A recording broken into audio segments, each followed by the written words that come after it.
At first, I thought I was losing it. I swore someone had commented somewhere about me doing the X-Files theme song, but I couldn't find it on Reddit. I couldn't find it on Facebook. And then I thought, did I dream it? Was it all a figment of my imagination? Then I thought that's exactly what they would want me to think. So we're doing it anyway. Hey everybody, this is Justin with the Millennial Mixtape, back with episode 7 of Best Theme Song Ever. Today we're taking a look at the X-Files. Now I made sure to have some extra preparation this week. My wife doesn't yet know that I've taken all of our aluminum foil, but I think I'm ready to take a deep dive and see if the X-Files theme song is, in fact, the best theme song ever. Back after this.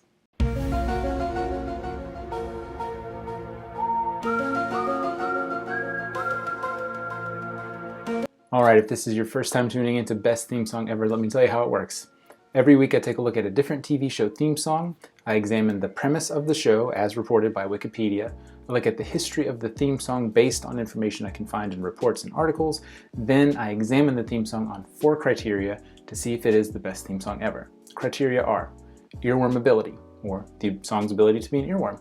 Intentionality of lyrics, or do the lyrics tell me what the show is about? Do I get a sense of it? Things like that. And if there are no lyrics, which is what we have this week, we're going to work on evocation of the music. The third criteria is title sequence. So paired with the theme song, does the title sequence again give me a strong sense of what the show is about and make me as a viewer want to tune in? And the last criteria, timeliness of the song, or how well does the theme song fit into the soundscape of what was going on around it when the show premiered. Now, if you want more information on how I rate the songs, I have the rubric linked right there below the like button. Go ahead and give that a look so you know what would constitute a perfect score. And with that, let's dive in with premise of the show. So why didn't they ask me?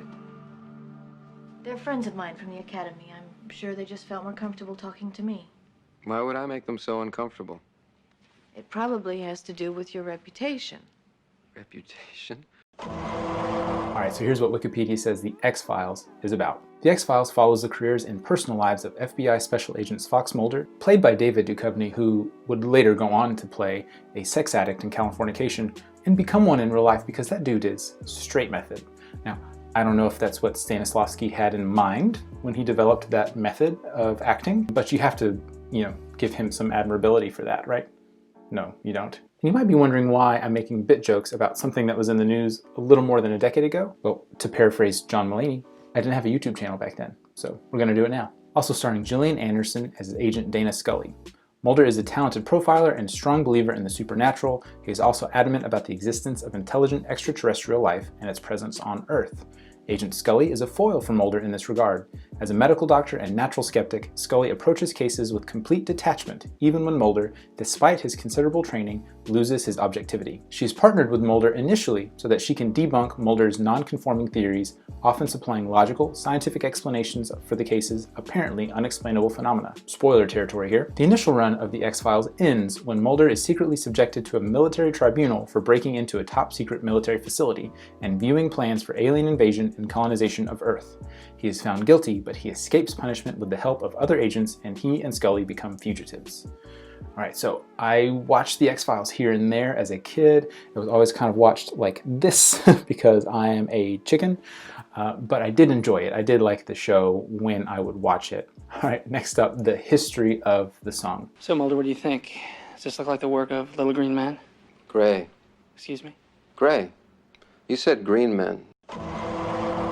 The song was created by Mark Snow in 1993, and the song came about almost entirely by accident. I've got an interview of Mark Snow here, which I will let him explain how he came up with the theme song for the X-Files. Try something, we'll start right from scratch, we'll throw all of this away. So he says, okay, good idea. He leaves, and I turn and I put my hand, actually my elbow, forearm, on the keyboard, and there was this sound effect of this echo, delay echo effect on the piano sound. And it went da da da da da ba ba ba ba. I said, well, that's pretty good. No. Now there is a longer version of the song, which sounds exactly like you would expect a longer version of the X-Files theme song to sound like. There's really no need for it to run any longer than it does in the intro. You hear what you need to hear. The single actually debuted though at number 2 on the UK singles charts in 1996 and stayed there for 3 weeks, which is impressive. I feel like that's actually a little more impressive than the Fresh Prince or Golden Girls theme songs being on the charts, just because the X-Files theme song, of course, has no lyrics. But there might be more at play. All right, let's go ahead and jump into our first criteria, earworm ability. What's the matter, diaperhead, huh? Huh? Nothing. Hey, leave him alone. Leave him alone. Go home. Go ahead, go home. Now, to call this an earworm is reaching. I feel like the song does have a lasting appeal. It's very eerie, it provides this tension, which makes it memorable, but I wouldn't call it an earworm. Is it the perfect song for a show about the paranormal? Absolutely. And does it make me fondly remember curling up underneath my blanket and watching the show through cracked fingers? Yes, it does. But it's not something that I can't get out of my head once it pops up. So for earworm ability, I'm giving the X-Files a 2. And now our second criteria, intentionality of lyrics. This looks like the opening. Think there's anything inside? Oh my God, Mulder. It smells like... I think it's bile. Is there any way I can get off my fingers quickly without betraying my cool exterior? All right, so again, because this theme song has no lyrics, just like Better Call Saul, we're having to go off the evocation of the song or how the song makes the listener and viewer feel. Now, unlike Better Call Saul, which does have an extended version with lyrics performed by Little Barry, the X-Files theme song created by Mark Snow has nothing. It is purely music, purely instrumental. Now, Mark Snow mentions at another point in the interview I provided that he had to find the right balance between just enough, not too much, and not enough. I think he really did find that balance here. So with the Nord synthesizer and the echo and reverb effects that are laid on top of it, those sparsely laid out piano notes, like, as I mentioned, he does give you a bit of tension as you hear this song. Like there's something behind you, but you don't want to turn around. I think it's great. I think that he nailed this theme song. So for evocation of the music, I'm gonna have to give the X-Files a 4.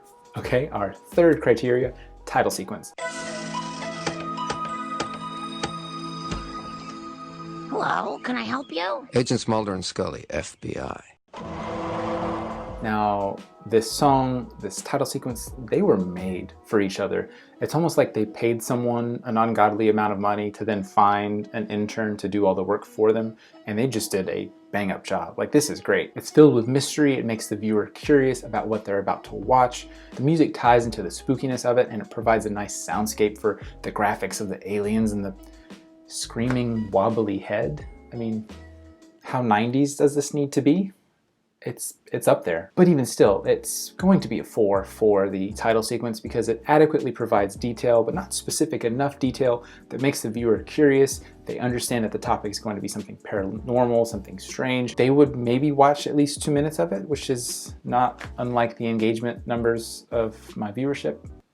Come on, guys. So for title sequence, I'm going to have to give it a 4. All right, and our last criteria, timeliness of the song.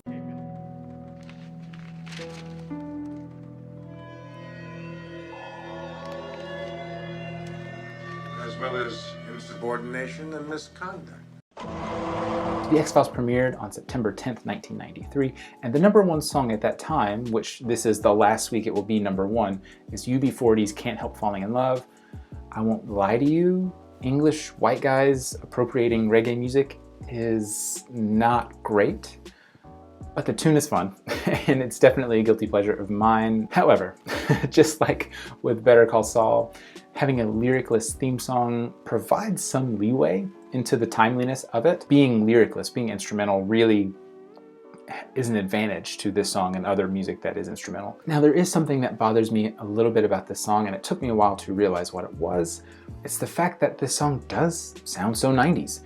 The digitization tools and hardware that was necessary to make it sound less analog just wasn't there yet. There's almost this like hum or hiss that follows along, and it just kind of takes the element out of it a little bit. It's not as clean as you would expect a digital sounding synthesized song to be. So for that, I can't give the X-Files a perfect score here for timeliness. I'm gonna have to give it a 3.5, a 3.5. Okay, so now we come to our final score. Coming in, we have a 2, a 4, a 4, and a 3.5. When we add all that up, average it out, that gives the X-Files a final score of 84, which is a solid C. That's not bad at all. But to be honest, I expected better. I thought it would do a little better. I really did. And that concludes episode 7 of Best Theme Song Ever, where the X-Files receives a final score of 84C. Let me know in the comments what shows you would like me to add to the list. I release a new episode of Best Theme Song Ever every Monday, so be sure to check back in. If you like today's content, please go ahead and give it a like, but if you loved it, be sure to subscribe and hit the bell icon so you're notified of every release of Best Theme Song Ever that comes out. Over here is another video that you might be interested in. Go ahead and give it a click. And with that, I am gone. Again, I'm Justin with the Millennial Mixtape, and I want to believe